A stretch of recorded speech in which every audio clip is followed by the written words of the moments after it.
शुभ दिन बच्चों। मैं आपके लिए गाने वाली चिड़िया कहानी फिर एक बार बताना चाहती हूँ। डीडी सप्तगिरी चैनल में आप एक बार देख चुके हैं। फिर एक बार इस कहानी को धीरे धीरे चित्र सहित मैं बताना चाहती हूँ। देख लीजिए चित्र में क्या क्या है। पहले देखिए, किसान हैं, जंगल हैं और एक सुंदर पक्षी हैं। देख लिया ना। यह पाठ का नाम है गाने वाली चिड़िया। इसका अर्थ है पाठ पाड़े पक्षी। इसके बाद देखिए, एक राजा था। एक राजा था। कौन था बच्चों?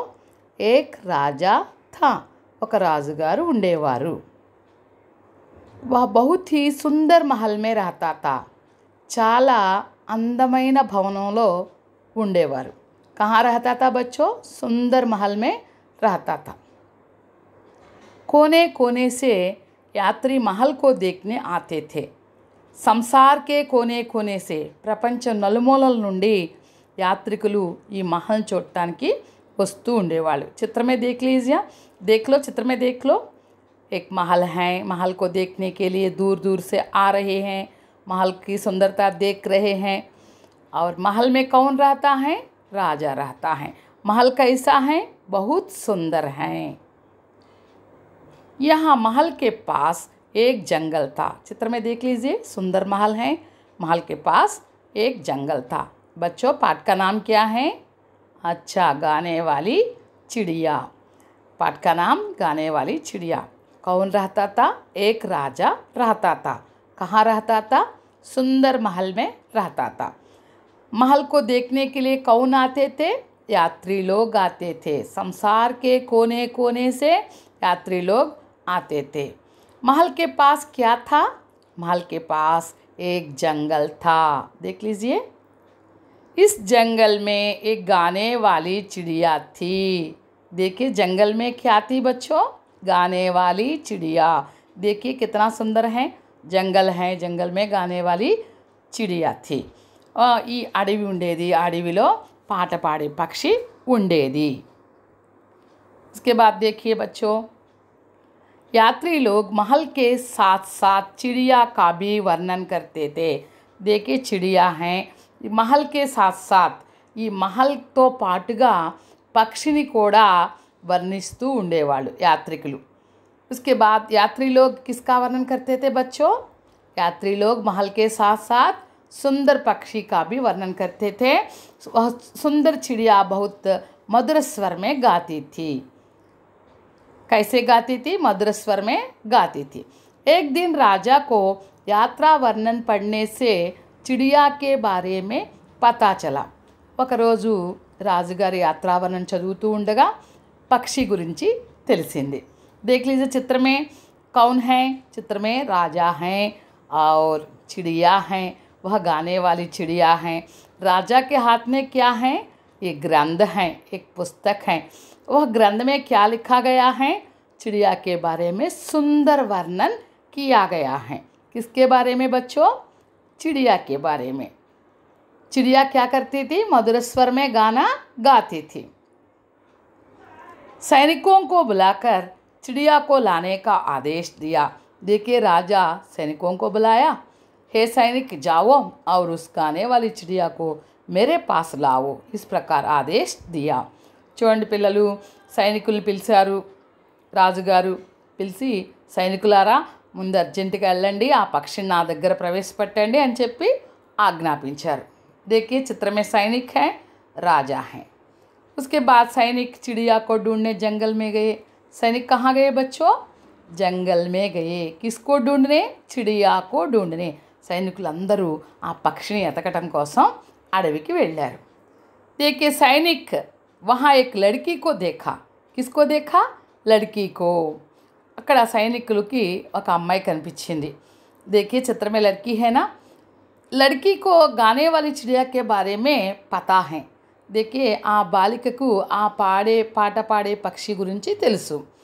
इसलिए सैनिक लड़की के साथ गाने वाली चिड़िया को भी लाया। चिड़िया की गाना सुनकर सब चकित हो गए। सैनिक लड़की के साथ साथ उस गाने वाली चिड़िया को भी लाया। लड़की को क्यों लाया? लड़की के द्वारा ही गाने वाली चिड़िया का पता चला, इसलिए लड़की को भी राज दरबार में ले आए। लड़की के साथ गाने वाली चिड़िया को भी ले आए। इस गाने वाली चिड़िया की मधुर स्वर सुनकर सब चकित हो गए। सब क्या हो गए बच्चों? चकित हो गए। అందరూ కూడా ఆశ్చర్యచకితులైపోయారమ్మా। ఆ పాట పాడే పక్షి యొక్క మధుర స్వరం విని आश्चर्यचकितुलైపోయారు। उसके बाद देखो, राजा ने चिड़िया के लिए एक सोने का पिंजरा बनवाया। రాజుగారు పక్షి కోసం ఒక అందమైన పంజరాన్ని తయారు చేయించారు। पिंजरा का अर्थ है పంజరము। उसे मनपसंद आहार देने लगे। దానికి ఇష్టమైన పండ్లని పెట్టడం మొదలుపెట్టారు। देख लीजिए चित्र में कौन कौन से फल हैं, देखो एक बार देख लीजिए।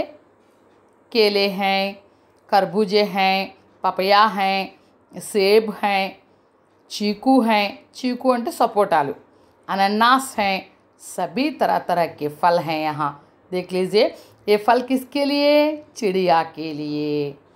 उसके बाद क्या हुआ देखो, कुछ दिनों के बाद चिड़िया को किसानों की याद आई। కొన్ని రోజుల తరువాత పక్షికి రైతులు గుర్తొచ్చేసారమ్మా। चिड़िया फिर वापस जंगल में चली गई।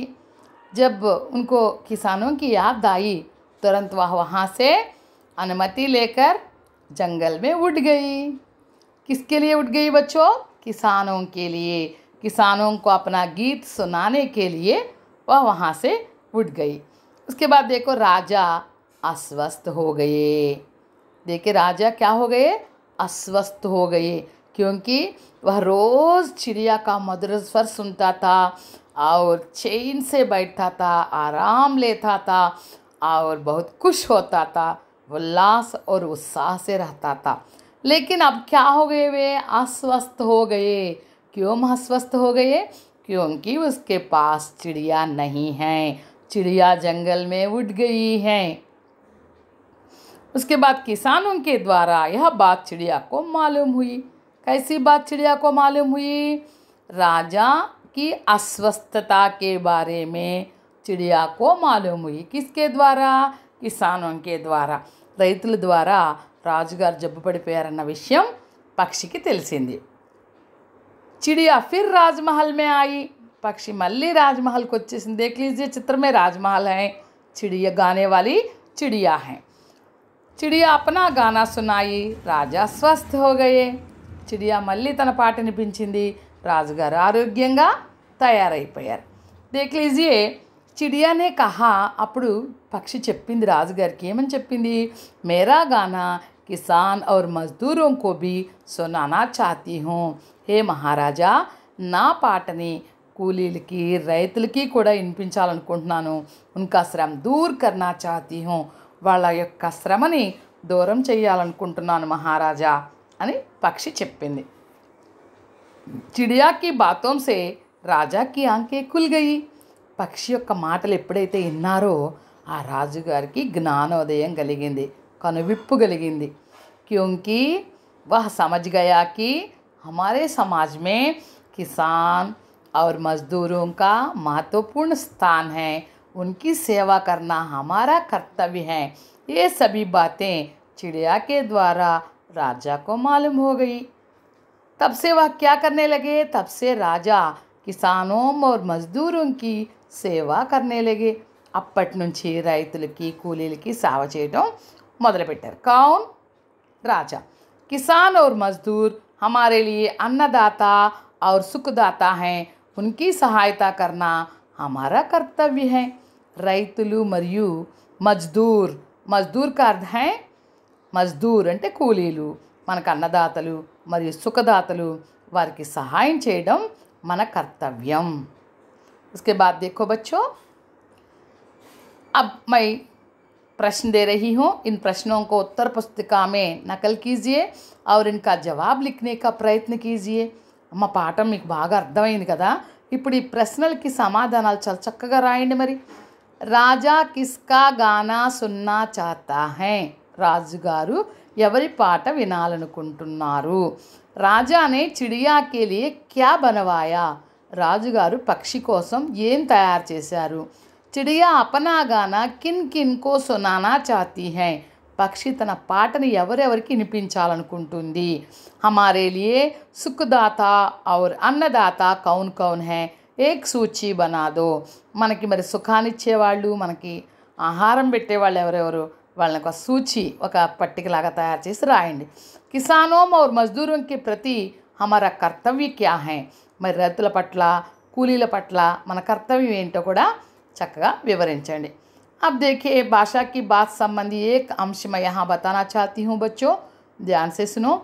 कारक, कारक, कारक किसे कहते हैं? जो शब्दांश वाक्य में एक शब्द से दूसरे शब्द का संबंध जोड़ते हैं, इन्हें कारक कहते हैं.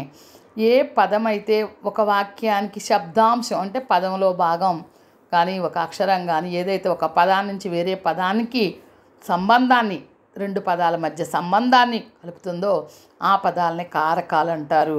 వాటి చిహ్నాలు ఇవి: నే, కోసే, కోసే, కా, కే, కి, మే, పర్, ఏ, హరే. ఇవన్నీ కూడా कारक चिन्ह कहते हैं. इन्हें विभक्तलु कहते हैं तेलुगु में. इनका प्रयोग कैसे करते हैं, ये कहाँ कहाँ है हमारे पाठ में, एक बार ध्यान से देख लीजिए. उसके बाद देखिए, किसान और मज़दूरों की सेवा करना हमारा धर्म है. किसकी सेवा करना हमारा धर्म है बच्चों? किसान और मज़दूरों की सेवा करना हमारा धर्म है. ये बात कौन दिखाई, हमें करके दिखाई है? कौन? मदर तेरेसा अपने जीवन में ये बात अमल करके दिखाई है. देखिए गांधी जी ने क्या कहा, वो बदलाव खुद में लाइए जिसे आप दुनिया में देखना चाहते हैं. ఏ మార్పు అయితే మీరు ప్రపంచంలో తేవాలనుకుంటున్నారో అది ముందుగా మీలో రావాల్సిందే. ఆ మార్పు అంటే ముందుగా మీరు మారితే ప్రపంచం మారుతుంది, మంచిగా మారుతుంది. మీరు మంచిగా మారితే ప్రపంచం మంచిగా మారుతుంది. మార్పు అనేది ముందు మీ నుండి బయలుదేరాలని చెప్పింది ఎవరమ్మా? మహాత్మా గాంధీజీ. ఫిర్ ఏక్ బార్ देखिए, वो बदलाव खुद में लाइए जिसे आप दुनिया में देखना चाहते हैं. ప్రపంచంలో ఏ మార్పునైతే మీరు చూడాలనుకుంటున్నారో ఆ మార్పు ముందుగా మీలో మీరే చూసుకోండి అని చెప్పారనమాట. ధ్యాన్ దేనే వాली బాతే. చూడమ్మా, ఇప్పుడు ఈ పాఠం మనం చదువుకున్నాం. ఈ పాఠంలో మనం గుర్తుంచుకోవాల్సిన విషయాలు ఏంటి? ఇవి చాలా జాగ్రత్తగా గుర్తుపెట్టుకోవాలి. ఇవి జీవితానికి సంబంధించినవి, పాఠానికి సంబంధించినవి కాదు, జీవితంలో గుర్తుపెట్టుకోవాల్సినవి. ఏంటవి? సమాజ్ మే కిసానోं और मजदूरों का महत्वपूर्ण स्थान है. చూడండి, సమాజంలో ఇంపార్టెంట్ రోల్ ఎవరిది ఉంది? రైతులు మరియు కూలీలే చాలా మంచి మహత్వపూర్ణమైన స్థానాన్ని కలిగి ఉన్నారు, గొప్ప స్థానాన్ని కలిగి ఉన్నారు. వే హమారే జీవన్కే ఆధార్ హై. వారు మన జీవితానికి ఆధారాలు, మూలాలు. చూడండి, వాళ్ళే లేకపోతే మనమే లేము.